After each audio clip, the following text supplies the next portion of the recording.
Jeremías capítulo 29. Voy a poner un poco el contexto. En realidad, el pueblo de Israel al sur estaban muy conmocionados. Había un ejército que los estaba asediando y que había la posibilidad de ser conquistados. Ante esta situación, el pueblo recibía dos tipos de mensajes. Había un profeta llamado Jeremías, el cual advertía y le decía al rey y a todos los habitantes que tenían que prepararse porque el enemigo, Nabucodonosor, iba a entrar y iba a dar una batalla y los iba a vencer, los iba a derrotar, y que finalmente iban a ser tomados presos, todo el reino de Judá al sur, iban a ser llevados al exilio, exiliados, deportados. Esta era una realidad. Pero había otro grupo de profetas que decía que no iba a pasar nada en absoluto, que todo estaba bien, que todo iba a ir muy bien, que en realidad Dios estaba con el pueblo de Israel, con el pueblo de Judá al sur, y que ellos iban a prevalecer, que ellos eran elegidos por Dios. Y en parte, obviamente, el pueblo de Dios elegido le pertenecía a Dios, pero Dios había dado ya una advertencia que lo iban a tener muy difícil.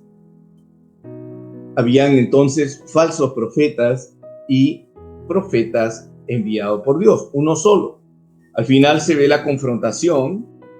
Jeremías es el único profeta que les habla el mensaje de Dios, los exhorta y les dice que se preparen, mientras habían muchos profetas falsos que estaban dando profecías que no eran palabra de Dios. Ante esta situación, incluso hay un profeta llamado Hananías, el cual se va a polemizar con Jeremías. Y Hananías le va a decir: Dios me ha hablado, Dios me ha dicho. Y en un primer momento Jeremías dice: bueno, si te ha hablado está bien, ¿ya? Pero Dios le da una profecía a Jeremías y le adviértele a Hananías: yo no le he hablado, y adviértele que él va a morir. Y así es. Jeremías lo confrontó y le dijo: a ti no te está hablando el Señor. Tú lo que estás diciendo no te lo ha dicho Dios. Y efectivamente el profeta Hananías murió. Ante esa situación y ante los hechos consumados, que efectivamente vinieron los enemigos, prevalecieron y exiliaron a todo el pueblo, lo llevaron hasta Babilonia, perdieron todo, estaban lejos del templo, estaban lejos de sus rituales, no tenían culto. Todo esto trajo mucho dolor, mucho sufrimiento. Y ante tal situación va a decir el profeta, va a escribir una carta que Dios le ha pedido que hable una vez más en su nombre. Y eso es lo que yo les voy a leer en este momento, la carta que Jeremías le escribió a todo ese pueblo que ahora estaba pasándola muy mal. Dios les había advertido, ellos no habían escuchado, y ahora el pueblo estaba en el exilio. Habían perdido todo, les habían arrebatado absolutamente todo. No tenían templo, no tenían culto, y Jeremías les escribe una carta de parte de Dios. Escuchen esta carta, porque aquí hay varios principios espirituales que se van a ajustar a nuestros tiempos, porque la palabra de Dios siempre es activa, siempre es actual, y no es un acontecimiento del pasado, sino que siempre se actualiza y se hace vigente. Escuchen bien lo que Dios le habló en ese momento a aquellos hombres y que también ahora nos habla a nosotros. Esto dice el Señor del universo, Dios de Israel: a todos los que hice deportar de Jerusalén a Babilonia, construid casas y habitadlas, plantad huertos y comed sus frutos, tomad esposas y engendrad hijos e hijas, tomad para vuestros hijos y a sus hijas en matrimonio para que engendren hijos e hijas. Multiplicaos allí y no disminuyáis. Buscad la prosperidad del país donde os he deportado y rogad por él al Señor, porque su prosperidad será la vuestra. Porque esto dice el Señor del universo, Dios de Israel, que no los engañen los profetas que viven entre vosotros, ni vuestros adivinos. No hagáis caso de los sueños que os cuentan, porque os profetizan mentiras en mi nombre, sin que yo los haya enviado, oráculo del Señor. Esto dice el Señor: cuando pasen en Babilonia 70 años, os visitaré y cumpliré en vosotros mi palabra salvadora, trayéndoos a este lugar. Pues sé muy bien lo que pienso hacer con vosotros, designios de paz y no de aflicción, daros un porvenir y una esperanza. Me invocaréis e iréis a suplicarme, y yo os escucharé. Me buscaréis y me encontraréis, si me buscáis de todo corazón. Me dejaré encontrar y cambiaré vuestra suerte. Os congregaré, sacándoos de los países y comarcas por donde os dispersé, oráculo del Señor, y os devolveré al lugar a donde os deporté. Aquí hay varios principios que nos pueden ayudar en este contexto de celebración de 35 años, donde le damos gracias a Dios por tantos signos, prodigios que Dios ha hecho en la vida de muchas personas, muchos hermanos.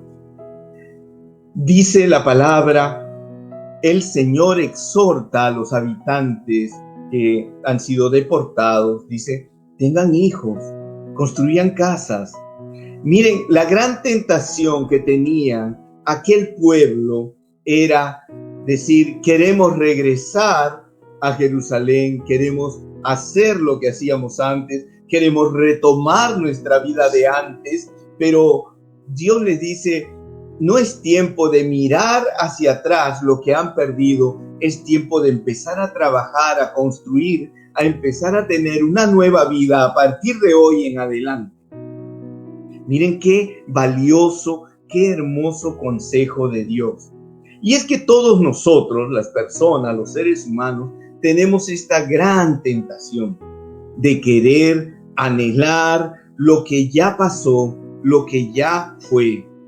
Estamos en un tiempo muy difícil y muchas personas les gustaría retornar a los tiempos antes de la pandemia.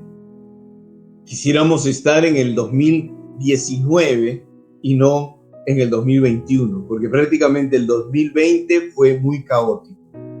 Y muchas personas, estoy yo eso muy seguro, están esperando volver al 2019. Quisieran volver a retomar cómo dejaron las cosas.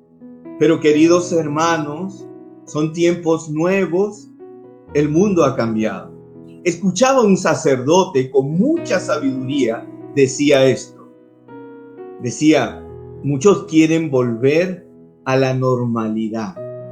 Y él decía, este sacerdote en su prédica, yo no quiero volver a la normalidad, porque la normalidad que teníamos antes, ¿cuál era?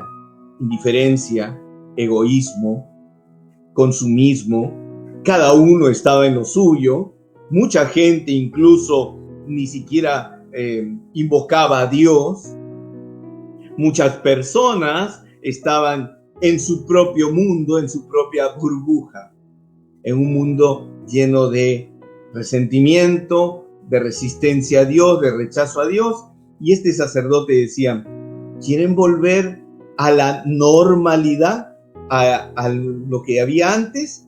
Y es que esa normalidad no es la que queremos, decía con mucha sabiduría este sacerdote. Y fíjense, queridos amigos, queridos hermanos, efectivamente la pandemia nos ha cambiado a muchos de nosotros. Ha sacado lo mejor y ha sacado lo peor de cada persona. Y muchos también han tenido la gran oportunidad de acercarse a Dios, de abrir su corazón y permitir que el Señor actúe en sus vidas.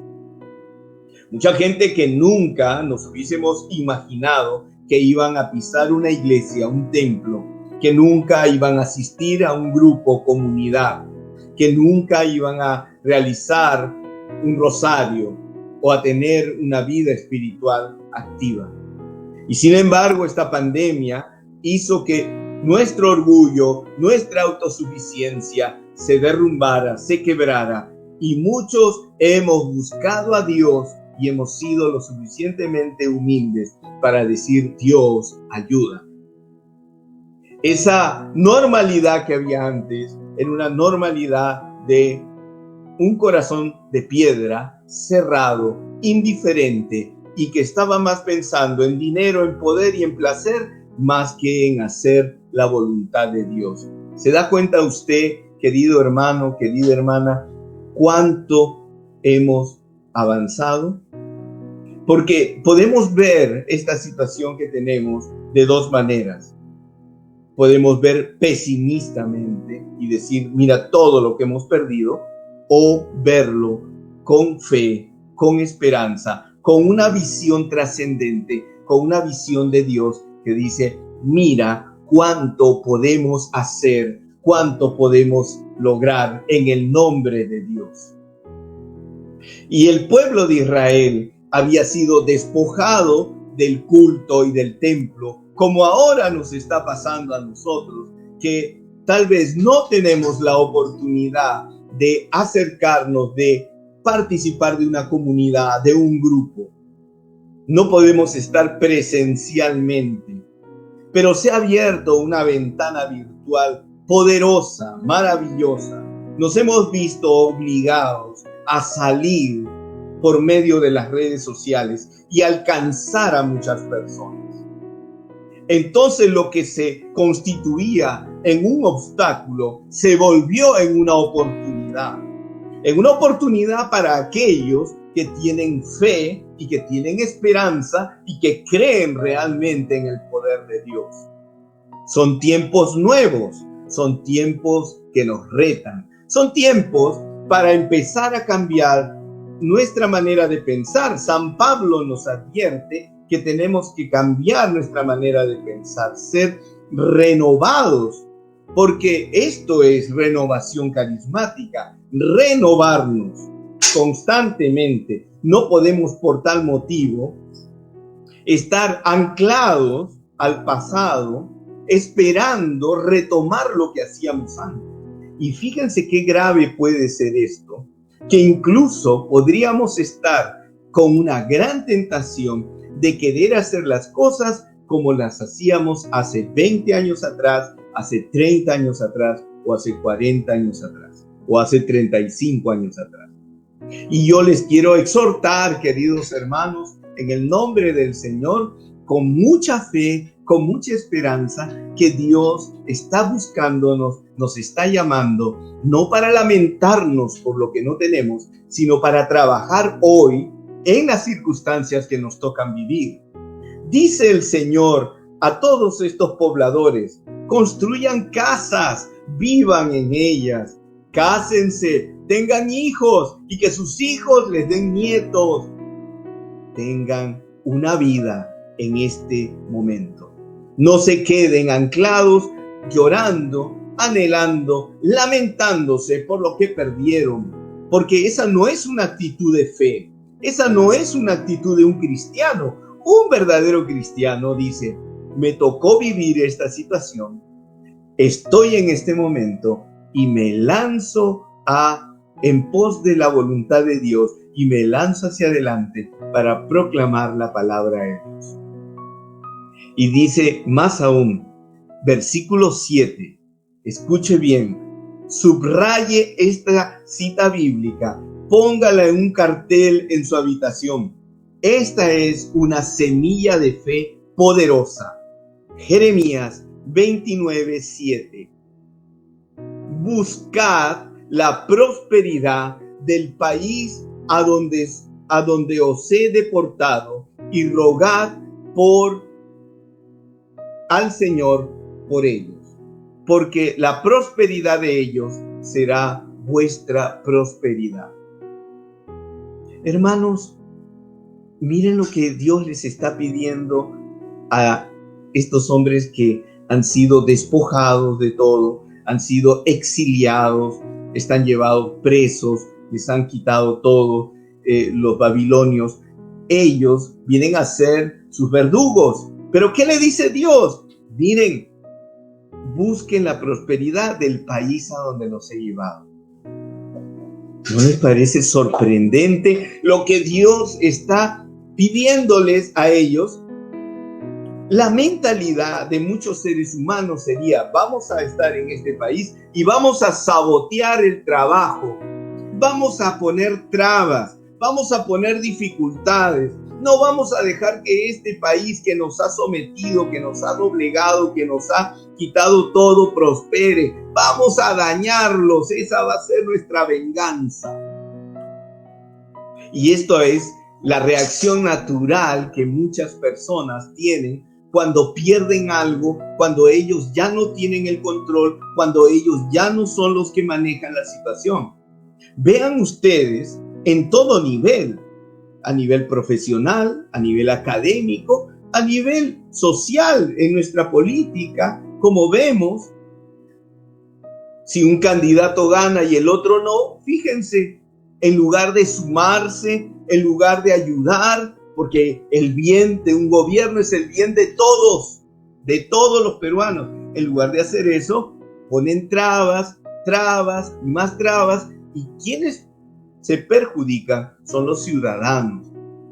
El día que nuestros gobernantes políticos y personas que están en puestos públicos empiecen a trabajar en solidaridad, en unidad, en coherencia, entonces saldremos adelante. Pero esa actitud de que como yo no tengo el poder, como yo no tengo la autoridad, como yo no tengo este cargo, entonces yo voy a socavar, voy a hacer daño. Hermanos, esto es triste porque aún dentro de las comunidades de la iglesia sucede esto. Yo lo digo porque con 40 años que tengo viviendo en la renovación carismática, he visto que esto sucede. Líderes que ya no tienen el poder, pero que no permiten que los nuevos líderes asuman y tomen responsabilidad. Y no los dejan trabajar y los están ahogando y constantemente están diciendo ellos, los nuevos, no saben, no pueden, y están haciendo un trabajo por lo bajo. Ellos darán cuenta a Dios de esa actitud. Lo que tenemos que hacer es, todos tenemos que unirnos y no importa quién esté al frente, todos tenemos que ayudarnos por el bien de los demás.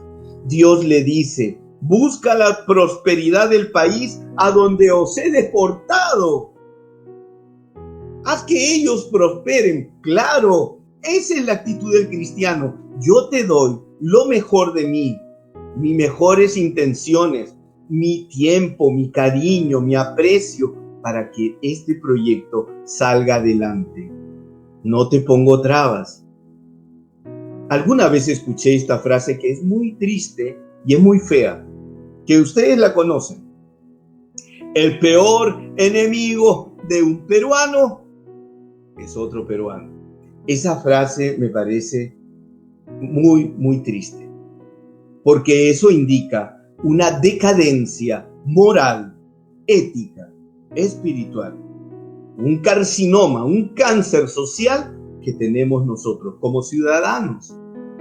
Y ustedes me dirán: hermano Willy, háblanos de las alabanzas, háblanos del don de lenguas, ¿por qué nos estás hablando de esto?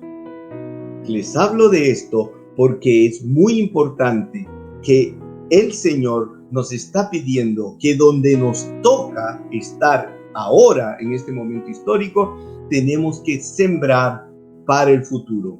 Tenemos que trabajar para el futuro. Tenemos que sembrar una buena semilla en todo nivel. Dios quiere que seamos productivos a nivel espiritual, pero también como ciudadanos, pero también económicamente. Y fíjense lo que dice aquí. ¿Por qué? Y este es sentido común. Dios le está diciendo a el pueblo, dice, ¿por qué tienes tú que hacer prosperar a ellos, que ellos se supone que incluso han sido los que te han sometido, los que te han agredido? ¿Por qué tú tienes que ayudarlos a ellos? Fíjense, dice el Señor, porque la prosperidad de ellos será tu prosperidad. Claro que sí. Fíjense, a veces hay parejas, hay matrimonios que discuten entre sí. Entonces la esposa se quiere desquitar o el esposo se quiere desquitar y él dice, ya me desquité. Pero ¿acaso ganó? No ganó. Perdieron los dos y aún perdieron los hijos. Perdió la familia. En lugar de construir, en lugar de sumar, esta es una manera de pensar diferente. Yo les reto que se den la mano. Dios quiera que alguna autoridad política me estuviera viendo hoy, de Ica. Es que esto es lo que necesitamos.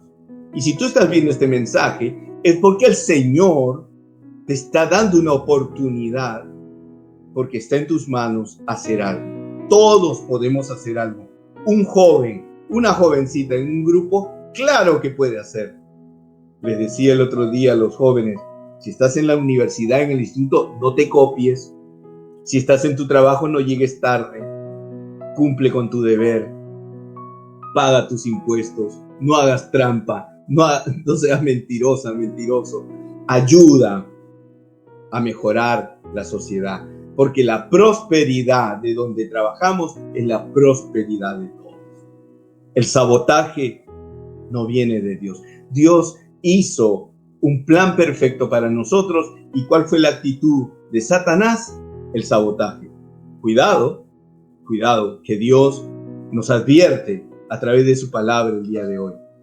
Y luego advierte de los falsos profetas, de aquellos que traen un mensaje edulcorado, suavizado, light, un mensaje que no incomoda. Miren, yo les voy a decir la verdad. La palabra es fuerte, nos confronta, nos pone en una situación de ¿qué voy a hacer? Y es que así está la palabra de Dios diseñada para nosotros, para interpelarnos, porque Dios quiere lo mejor de nosotros.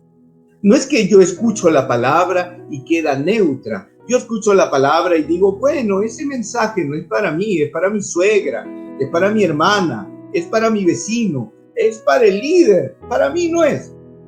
Es que la palabra nos interpela a cada uno de nosotros y también para el que predica, porque esta palabra me interpela a mí primero, pero también lo hace contigo. Y yo lo que quiero hoy es que nos dejemos interpelar por la palabra de Dios, porque a cada uno de nosotros nos está pidiendo algo. 35 años no son poca cosa. 35 años es un don, es un regalo, es una bendición, pero no es solamente para decir cumplimos, no es un número, es un llamado. 35 años es un llamado, es la voz de Dios que le está diciendo a todos los que estamos aquí conectados, quiero de ustedes que me den una respuesta. Por eso hay que estar advertidos, porque el mensaje no va a ser edulcorado, no va a ser suavizado. El mensaje tiene que ser real, veraz. El mensaje nos tiene que llevar a arrepentimiento. Y este contexto cuaresmal que estamos viviendo tiene que ser un mensaje también de conversión. Metanoia, cambio de mente, cambio de corazón, cambio de vida. Metanoia, una transformación, un arrepentimiento para ser mejores. Fíjense lo que dice más la palabra.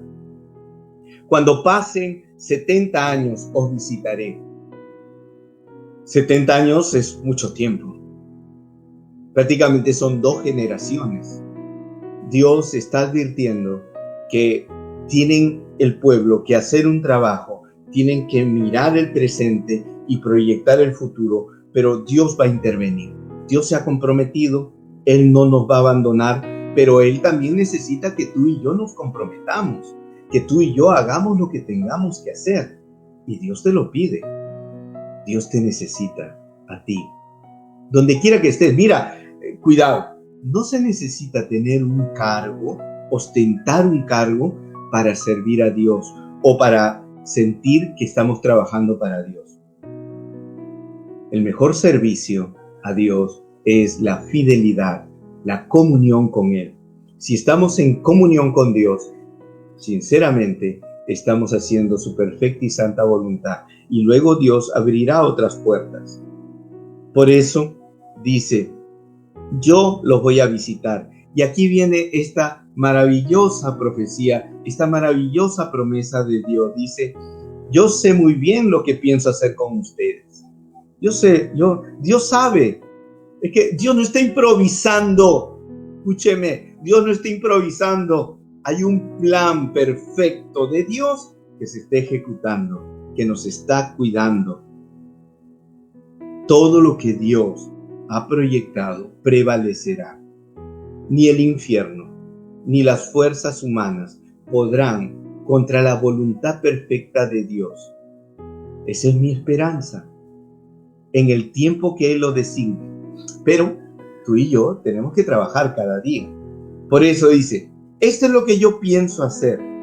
Fíjense, designios de paz, no de aflicción. Quiero darles un porvenir y una esperanza.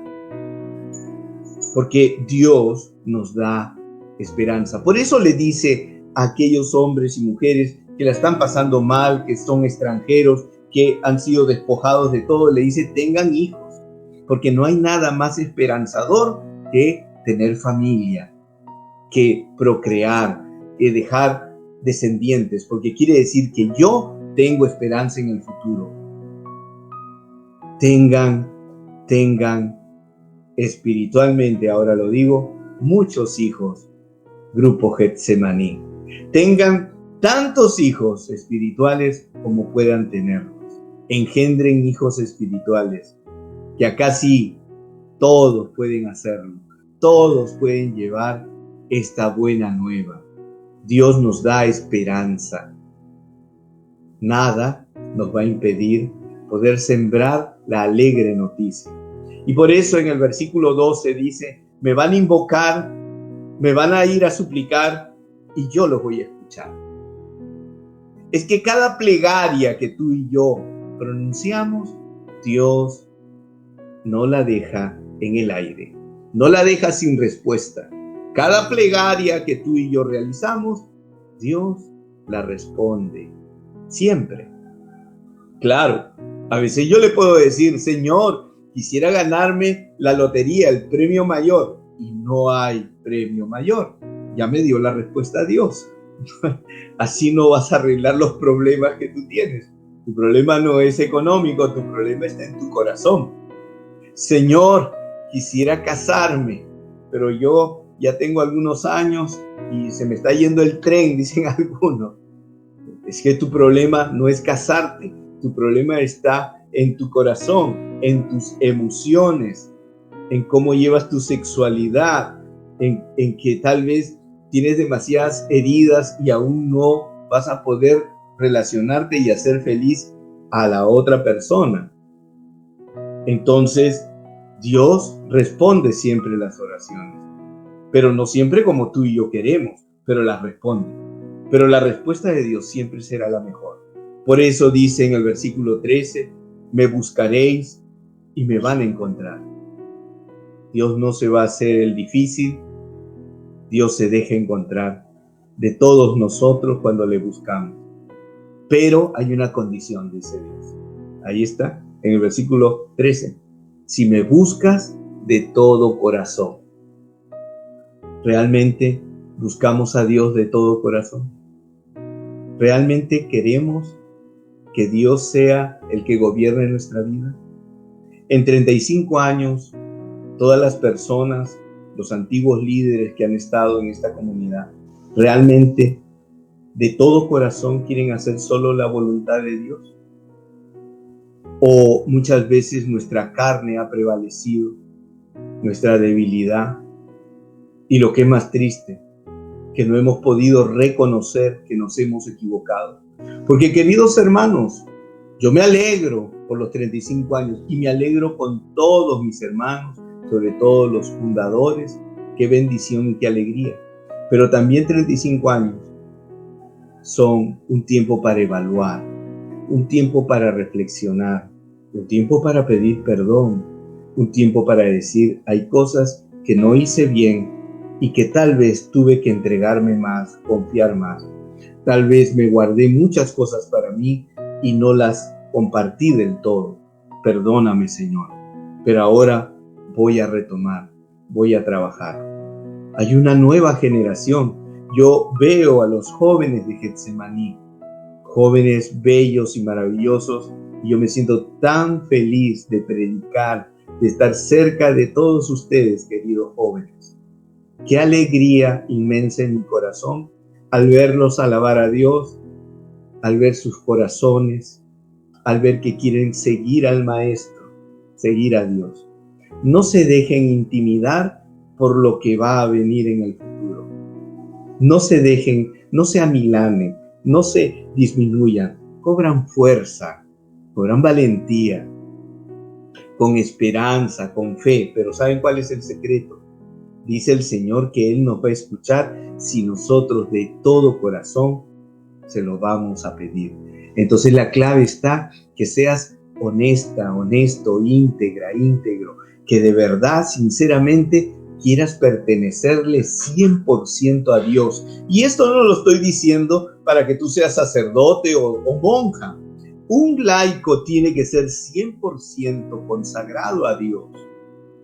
Y tú también, querida joven, querido joven, no permitas que nada dañe tu pureza. Vive en castidad. La pureza y la castidad es lo más hermoso que hay. Llega al matrimonio así. A los varones y a las mujeres les digo, entreguen lo mejor de ustedes a quien va a ser su futura esposa, su futuro esposo. Vivan en castidad y en pureza. No dejen que este mundo los contamine. No dejen que le arrebaten eso. Y si tienes tentaciones, pues invoca a la Santísima Virgen María. Mira, nuestra Madre Santísima. Chicas, ¿quieren tener un buen esposo? Uno como San José. Bueno, pues pídele a la Virgen con el rosario cada día. Rézale, pídele un hombre bueno, un hombre casto, un hombre que te respete, un hombre que te valore, no un hombre que te manipule ni te use, ni te quiera ver solamente como un medio de placer. Tienes que buscar un verdadero hombre de Dios, uno consagrado y entregado a Dios. No pidas menos, tú te mereces lo mejor de lo mejor porque eres hija de Dios. Y a los varones les digo lo mismo, tú te mereces lo mejor de lo mejor. Una hija de Dios piadosa, llena de Dios. Aquí está, queridos jóvenes, la fortaleza. Aquí está la llave, la clave que abre puertas de bendición en el cielo. Recen el rosario, récenlo. Van a ver ustedes cuántos milagros, cuántas sorpresas bellas y hermosas Dios les va a dar. Doblen sus rodillas y busquen a Dios rezando el rosario. Esto es lo que Dios les va a regalar a ustedes, una gran bendición. Y por eso dice el Señor, me voy a dejar encontrar y voy a cambiar vuestra suerte. Algunos dicen, Willy, no tengo suerte para el amor. Bueno, Dios va a cambiar tu suerte a partir de hoy. Otros dicen, Willy, me va muy mal económicamente. Dios va a cambiar tu suerte a partir de hoy.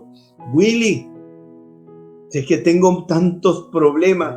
Dios va a cambiar tu suerte. ¿Sabes por qué? Porque aunque pueda tener usted problemas económicos y puedas tener 1000 problemas de salud, mientras tengas a Dios lo tienes todo. Si tienes al Señor, si tienes a Dios, lo tienes todo. Hay una parábola donde hablan de aquel hombre que encontró un tesoro enterrado, ¿saben? Esa parábola que habla de que hay un hombre que encuentra un tesoro enterrado, lo descubre, lo vuelve a tapar, va donde el dueño compra el terreno y se queda con el tesoro. Yo pienso esto. Y el dueño de ese terreno nunca buscó, porque el que se encontró con el tesoro fue alguien que pasó por allí, pero tuvo la capacidad de mirar, luego de acercarse, y fue un poco atrevido porque excavó y encontró un tesoro en ese territorio, en ese terreno que no era el suyo. Pero luego fue y compró el terreno. Pero ¿y el dueño original del terreno? ¿No se ha puesto a pensar? Él tenía un tesoro en su propio terreno. No lo sabía. Y como no sabía, vendió el terreno, perdió el tesoro. Así hay muchas personas. Tienen a Dios, tienen un tesoro y lo desperdician. Y lo dejan ir. Y se conforman con migajas, con placer, con poder, con dinero. Se conforman con menos cuando lo puedes tener todo, es decir, a Dios. Y por eso el Señor dice, yo los voy a congregar y los voy a sacar de todos los países y comarcas donde los he dispersado, porque Dios restaura, eso es lo que quiere decir. Dios restaura. Y si restaura, tú y yo tenemos esa maravillosa oportunidad de volver a empezar. Siempre, siempre. Dios tiene un poder tan grande que de un pecador puede hacer un santo, un maravilloso, bello, santo o santa. Dios puede darte una nueva oportunidad y puedes volver a empezar. Tú que me estás viendo y que tal vez has estado alejado de tu comunidad, de tu grupo, retómalo. Pero retómalo de verdad. Que a veces yo me encuentro con personas que van a sus grupos o a sus comunidades intermitentemente, solamente van cuando tienen problemas, o peor aún, algunos van solamente porque dice, ya va a haber ternas, va a haber nuevo, va a haber cambio, entonces para que me vean y estar en la terna y tener un cargo voy a aparecer. O otros dicen, bueno, es que como yo no canto, como yo no predico, como yo no dirijo, como yo no sé en qué hora, entonces ¿para qué voy a ir si yo soy lo máximo? Entonces yo soy el que más sabe que todos ustedes. ¿Para qué voy a estar en ese grupo? Falta de humildad. Dios te quiere en ese grupo porque te quiere humilde, pequeño, dócil. Solamente que te siente, pero Willy, yo sé más que todos ellos. Pero Dios te quiere pequeño y humilde. Así te quiere y te quiere allí, porque Dios está trabajando en tu corazón.